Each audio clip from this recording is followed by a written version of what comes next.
Next, from Springfield, as 17 Illinois school districts are now suing the state over funding, we attend a press conference where several school superintendents explain their frustration with the lack of a state budget and why they've joined the lawsuit. This runs about 20 minutes. Good morning, everyone. Appreciate you guys coming out to hear about a lawsuit that was filed this morning in St. Clair County. And I can tell you that really this story dates back to 2010 with the implementation of the new Illinois learning standards. And I said to many of my colleagues up here in front of you today that it made no logical sense to institute historically high learning standards in the midst of turning around and prorating funding coming to school districts trying to implement those standards. So what you're here to hear about today is the plight of many of my colleagues that have been up against this 7-year impossible mission. And we have decided as a last resort to take legal action against the state of Illinois in this matter, and my colleagues are going to talk to you about that today. And yes, David LETT, Dr. David LETT, LETT, Superintendent of Schools, Pana Community Unit School District number 8. And our first speaker is Superintendent Dan Cox from Staunton, Illinois. Thank you, Dr. LETT. Good morning. I'm Dan Cox, Superintendent of Staunton Community Unit School District number 6. That's Dan Cox, C-O-X. On this significant day, I'm proud to stand united with my fellow superintendents who represent an unprecedented number of school districts that have joined together to file a lawsuit against the state of Illinois for failing to adequately fund state-issued mandates regarding the Illinois learning standards. Our purpose is to ensure all children in Illinois receive a high-quality education and to fund school districts adequately and equitably so each and every school can offer all students the high-quality education they deserve. All plaintiffs in this action have local resources per pupil well below the statewide average. This is a result of limited revenues from inequities caused by the over-reliance on local property taxes to fund schools. We are seeking for the state defendants, including the State Board of Education and Governor Rauner, to meet their constitutional obligation for primarily funding public schools. This could be achieved by enacting an appropriate evidence-based method to determine the cost for each district of achieving the Illinois learning standards. Ultimately, if we're successful in court, every school district and every child in public schools throughout Illinois stand to benefit and will no longer be denied the funding they are guaranteed under the state's constitution. The Illinois learning standards, which spell out exactly what students should learn at each grade level, were adopted in 2010. Meanwhile, districts across Illinois have been forced to navigate hundreds of millions in budget cuts. Parents in our communities recognize this. They've watched as we've increased class sizes, as we've laid off teachers, and as we've continually had to do more with less. As superintendents, we have taken many steps to be as efficient as possible, despite state budget cuts and implementing state-mandated learning standards. But this approach is neither sustainable nor fair to our students and families. The state has expected teachers and students to meet newly heightened standards without allocating any additional funding, so our staff then has to navigate changing curriculum without the appropriate resources to do so. This is the opposite of best practice. It's as if we've been using duct tape and superglue to prevent our system from collapsing altogether. Despite being understaffed and ill-equipped, our teachers, administrators, support staff, parents, and communities have all stepped up. These individuals sacrifice year after year to offer students the best possible education despite inadequate funding from the state, and despite unpaid debts the state still owes our districts. To give a sense of how this all adds up, I'm pleased to introduce Mr. Art Ryan, Superintendent of Cahokia Schools. Thank you, Dan. Good morning. And it's Art Ryan, R-Y-A-N, Cahokia Unit School District 187. I'm the superintendent. I would like to take just a few moments to share with you some of the cause and effect issues that the current school funding method created, and try to help you understand why the superintendents who stand here with us today, and along with our boards of education, felt we no longer had a choice but to pursue legal action. Since 2011-12 school year, the state of Illinois has prorated state funding for schools throughout the state.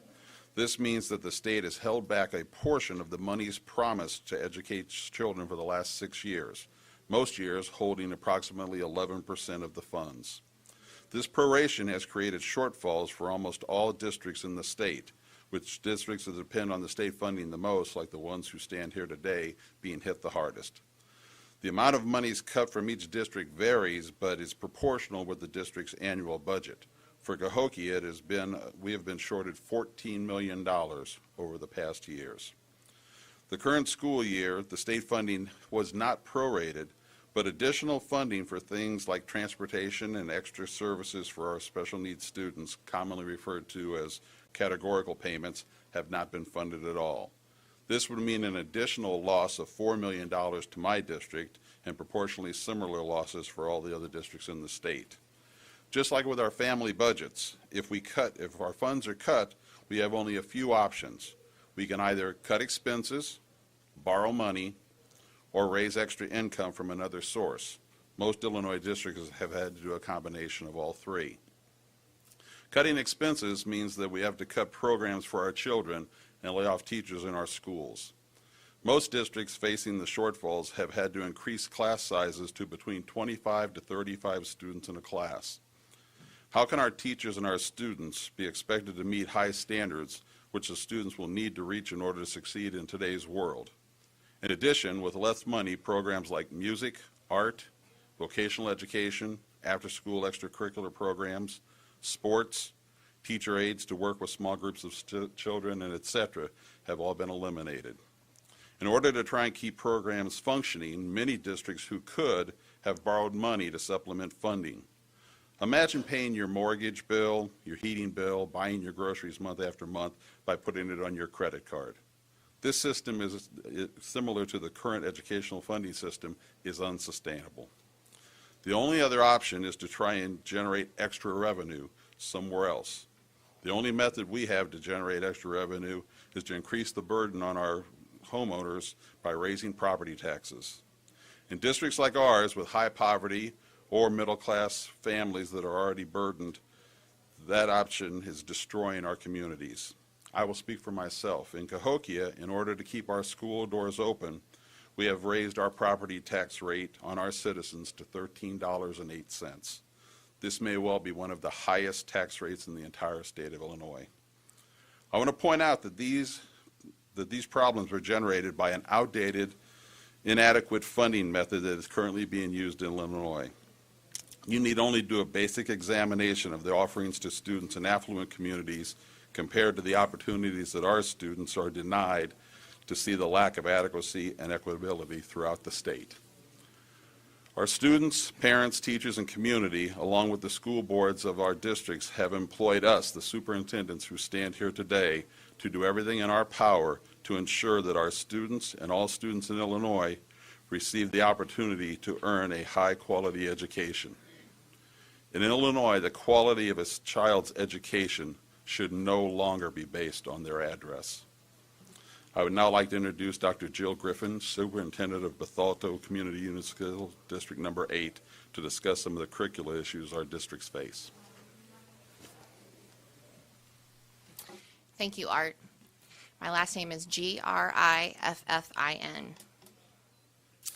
As Dan already mentioned, in 2010, the state of Illinois adopted the new standards, and districts across the state were required to align themselves, knowing shortly thereafter our students would be expected to demonstrate mastery of our standards on the PARCC assessment. I was the curriculum director for the Bethalto School District during most of this time. We immediately launched into action, just like the districts represented alongside me here today. Bethalto School District has spent millions of dollars with alignment to the new standards in the last 7 years. Initially, it was English language arts and math standards that we were working towards alignment. In subsequent years, the state has adopted science standards and most recently, new social science standards. The state just continues to pile on with no additional revenue to support these changes. We've purchased new curriculum and resources. We've upgraded and added technology. We've asked our teachers and other experts to help us develop our own curricular units of study. We've built assessments for our students to measure their level of understanding of the new standards. And our teachers in particular, have spent an unimaginable amount of time transitioning our students to the new standards and preparing them for the rigor they can anticipate on the park assessment. The park assessment is a mandated assessment required for students in grades 3 through 8, and we took it for the first time in 2015. Initially, it was also given at the high school level, but that changed this year, and now we are giving the SAT in high school. Have you ever heard the analogy of building the plane while you're trying to fly it?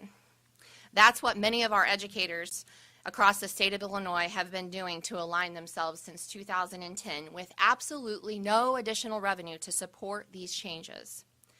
There was a tremendous amount of pressure initially that every district was going to take the assessment online.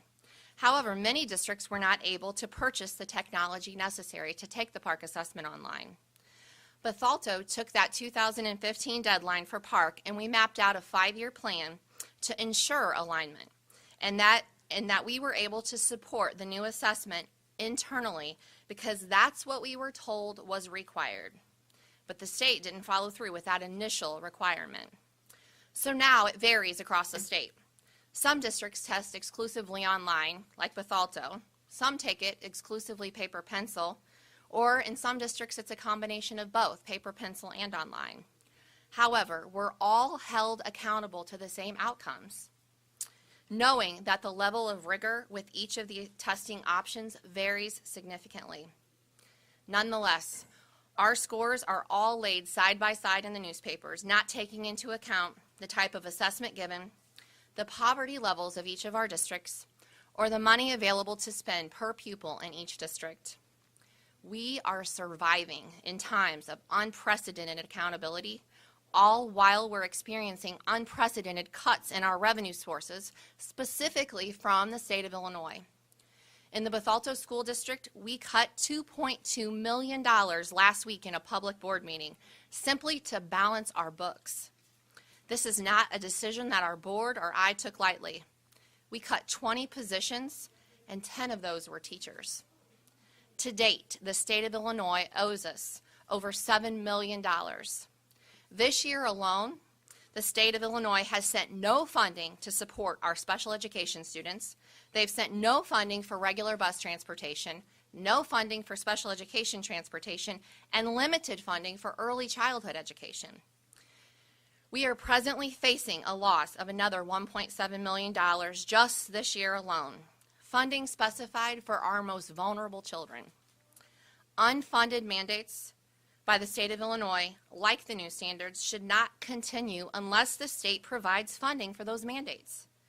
So had we not spent millions of dollars working tirelessly to meet the new standards required by the state, with no additional revenue to support that transition, would we be in a position today cutting millions from our budgets? Probably not. But we were told it was required, and we all assumed funding would follow as is stated in the Illinois Constitution. I want to be very clear today. We welcome setting high standards for learning and holding our students accountable to those high expectations. Friends, that is not why any of us are here today on behalf of the children we serve and the districts we represent. Learning standards are not a bad thing. The standards themselves provide us with a roadmap for learning. But even with the most rigorous standards in the history of the state of Illinois, the standards themselves will have little long-term impact for our children if we do not have adequate, equitable distribution of education funding required to help us meet those rigorous standards. On a very simplistic level, how relevant are these standards if I don't have the most basic funding necessary to take students to and from school every day to teach them these standards? It is every district's goal here today to prepare their students for college and career, and the standards are a vehicle in helping us attain that goal. But without adequately funding the standards, we will continue to fall short, which will likely be on the backs of our children, as they ultimately are the ones who suffer most. Let me introduce my colleague, Brad Skirtage, the Superintendent of Southwestern School District. Thank you, Dr. Griffin, and that's Skertich. Currently, for every dollar spent on a non-low-income student in Illinois, 81 cents is spent on a low-income student. Article 10, Section 1 of the Illinois Constitution says The state shall provide for an efficient system of high-quality education. Mr. Cox, Mr. Ryan, and Dr. Griffin have explained the unprecedented cuts in state funding, both past and present, the impact on local property taxes, class size increases, program cuts, and the cost to implement curriculum improvements. In addition, meeting professional development needs and the high expectations placed on our teachers and administrators during the proration era. Nothing my colleagues have described, nor the actions by the state of Illinois, can be associated with an efficient, high-quality education outlined in the Illinois Constitution, except for the efforts by our teachers and administrators, who, despite unprecedented cuts in state funding, have done their best to ensure students do not suffer because of adult problems in Springfield. The efforts made by our teachers and administrators have been remarkable during this time, but let me be clear, they are not sustainable. Over the past 7 years, the stories being told about larger class sizes, less programs, and minimal supports have continued to grow throughout Illinois. Superintendents, principals, and teachers have clearly explained how the financial crisis in Springfield has negatively impacted children. Despite efforts to properly educate our leaders, pleading for change and common sense solutions at our legislators' fingertips, when negotiations begin in the Capitol, students' needs get lost in the political shuffle, and the battle for power in Springfield far outweighs doing what is right for children.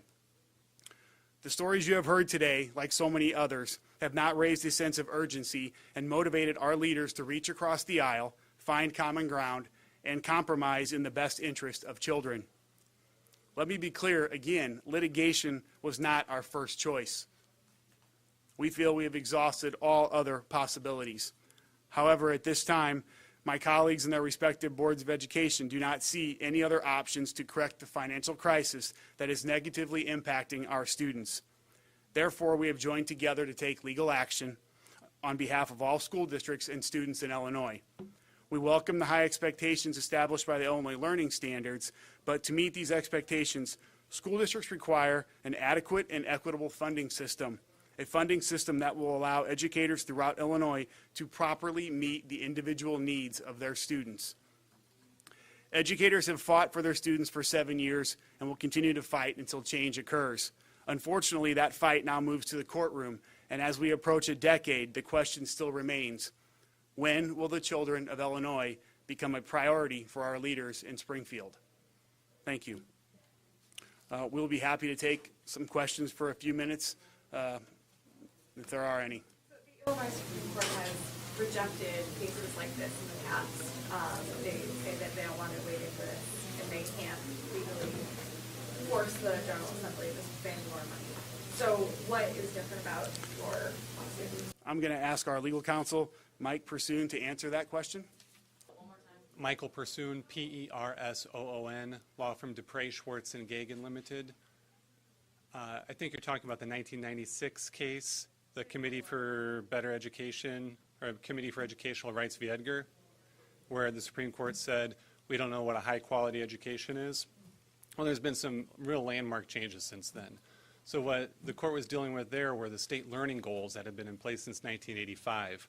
What we've seen since then in 97 and 2010, and then in the Implementing Act in 2013 and 2014, is these new, rigorous, high-quality learning standards that have been issued by the Illinois State Board of Education and now define what the state believes a high-quality education is. And what's different with Edgar, Edgar relied on the idea of upholding local control. But when you see the state dictating to all these districts what they've got to do in very precise ways, very detailed learning standards, it amounts to more than 100 unfunded mandates.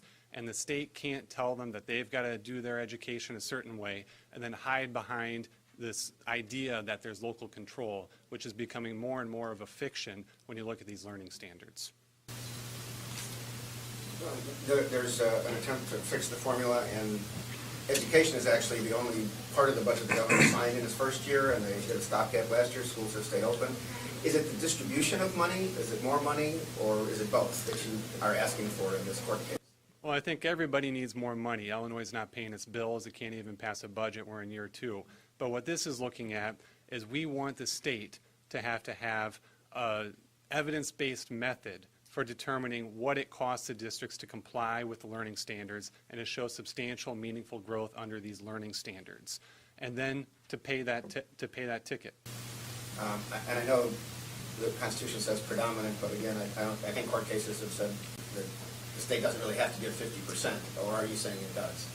We're not looking for any specific number, and we're not going to ask a court to give a specific number. But we think that if the state is going to tell these districts what they have to do, the state has to pay for that, and it has to come up with some evidence-based methodology that calculates what it costs to meet the state learning standards. Why focus the lawsuit on the governor's office and ISB and not also bring the legislature into this, since presumably they are part of the governing process and for getting school funding?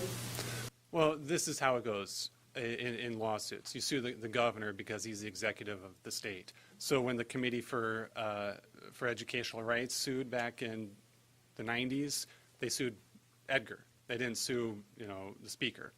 And when you're looking at ISB, ISB is the body that actually was empowered by the legislature to make these learning standards, and they implemented and enforced learning standards. I filed this in the 20th Circuit in St. Clair County as opposed to some other district. That's where we have a lot of the districts.